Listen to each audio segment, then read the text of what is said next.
Boa noite, bom dia, boa tarde, tudo bem com vocês? Espero que esteja, onde vai ficar, para a glória de Deus. A Escritura revela um conjunto de características do papel do homem na história, bem como segundo a sua constituição biológica. Ao criar o homem, Deus lhe confiou duas tarefas primárias e essenciais: cultivar e guardar. Gênesis capítulo 2, versículo 15. Esses dois termos resumem o mandado divino para o comportamento masculino. Significa que as funções de provedor e protetor são próprias da natureza do homem. Nesse sentido, Paulo ratifica que cabe ao homem proteger sua esposa e família, bem como prover-lhes uma vida digna. Efésios capítulo 5, versículo 28 e 30. Ressalta-se que a masculinidade bíblica enaltece o amor e o cuidado em relação à mulher, e que o machismo a inferioriza e a desonra. Nesse aspecto, a Bíblia ensina ao homem a honrar a mulher com toda a dignidade. 1 Pedro capítulo 3, versículo 7. Deus confiou ao homem a responsabilidade da liderança. Gênesis capítulo 1, versículo 26 e capítulo 3, versículo 16. Na Bíblia, Deus é a cabeça de Cristo. Cristo é a cabeça do homem. O homem é a cabeça da mulher. 1 Coríntios capítulo 11, versículo 3.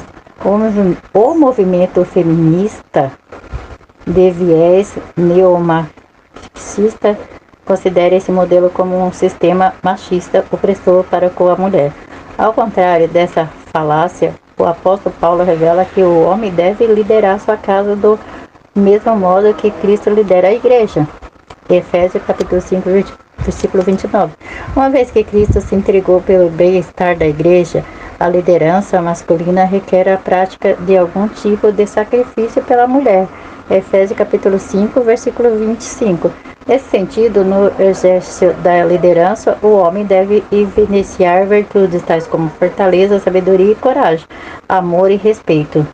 Em tempo pós-moderno, a ideologia de gênero faz continuar investidas de legitimação da homossexualidade.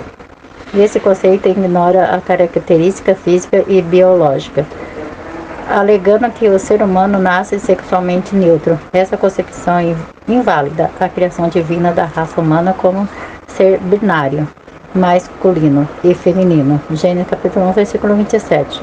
Ensina que a identidade de gênero e orientação sexual depende da autonomia do corpo. Assim, não aceita que os órgãos do sistema reprodutor humano sirvam de parâmetro para a sexualidade. Como consequência, a sexualidade arte natural e incentiva. Disso decorreu uma crise de comportamento masculino no tempo presente. Em virtude da relativização da masculinidade, o modelo bíblico vem sendo abandonado. A identidade masculina, que deveria estar associada à virilidade, à capacidade de promover e proteger a família, é substituída por indivíduos do duplo ânimo, vacilantes e inconsequentes. Tiago capítulo 1, versículo 8. Uma parcela é incapaz de sustentar a sua própria casa, não pelo desemprego, mas pela aversão ao trabalho. Provérbios capítulo 21, versículo 25. Os eleitos desse comportamento resultam em inúmeros casos de desajustes familiares e divórcio. A crise de masculinidade tem gerado homens incapazes de exercer a liderança. Uma sociedade sem líderes eficazes transforma-se em uma anarquia.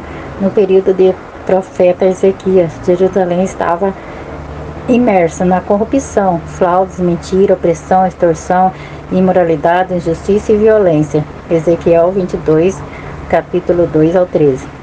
Deus revelou ao profeta que uma das causas do juízo iminente era a crise de liderança e que procurava alguém para reverter a situação. Nesse caso, Deus ainda procura esse tipo de homem na atualidade. Boaz é um grande símbolo de masculinidade bíblica. Ele era um parente de Elimelec, o falecido esposo de Noemi. Ruth, capítulo 2, versículo 1. Esta perdera o marido e os filhos, e ficara apenas com a moabita Ruth, uma das noras, também viúva e sem filhos. Ruth 1, 3, 5, 16. Para sobreviver, Ruth foi trabalhar no campo de Boaz. Ruth, capítulo 2, versículo 3, 5, 6. Ao saber que Ruth deixara a sua terra para apoiar a sogra, Boaz tratou com generosidade. Ruth, capítulo 2, versículo 11 e 12. Ele se dirigiu a ela com ternura e protegeu para não ser molestada. A alimentou e ordenou que fosse favorecida na colheita. Porém, pela lei, uma viúva sem filho só poderia ser resgatada pelo casamento com um parente próximo do falecido. Assim, apesar da compaixão de Boaz, Noemi e Ruth ainda estavam em apuros. Ao prometer resgatar Ruth e a herança de Elimeleque, Boaz estava ciente de que o direito era de parentes mais próximos que ele. Assim, movido pelo senso de responsabilidade, liderança e honra, Boaz levou o caso aos anciões. Na audiência, explicou que as terras estavam à venda e aquela que comprasse deveria casar com a Ruth. Ruth, capítulo 4, versículo 4 e 5.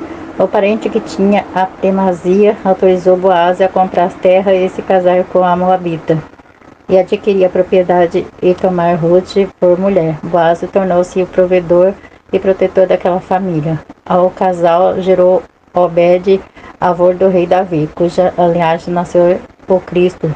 Boaz é o símbolo de masculinidade enquanto marido, pai e líder exemplar. Deus criou o ser humano com dois gêneros, masculino e feminino. Gênesis capítulo 1, versículo 27. Por isso a diferenciação dos sexos é um princípio determinado pela criação divina. Gênesis capítulo 2, versículo 23. Nesse sentido, a masculinidade é um conjunto de atributos e funções inerentes ao homem. Já na desmasculinização decorre de inversão dos papéis do homem na sexualidade, na liderança e na prática dos seus deveres.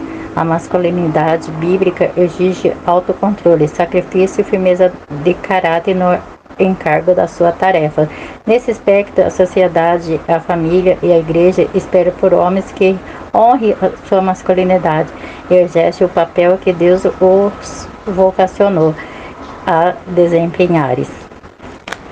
Glória a Deus, aleluia, louvado seja o nome do Senhor. Essa palavra, ela se encontra em Gênesis capítulo 2, versículo 15, que diz assim: E tomou o Senhor Deus o homem e pôs no jardim do Éden para lavrar e o guardar.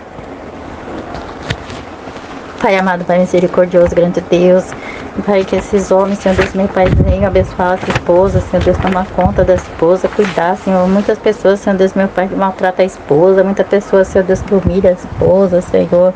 Pai, está repreendido esse mal, essa obra maligna, essa força das trevas. Pai, em nome de Jesus, dá sabedoria para esses homens, Senhor Deus, meu Pai, porque eles casaram, foi para, meu Pai, fazer a esposa feliz, não infeliz, ó Pai. Em nome de Jesus, abençoe esses casais, meu Pai, é que eu te peço, te agradeço. Em nome do Senhor Jesus, fique todos na paz do Senhor Jesus.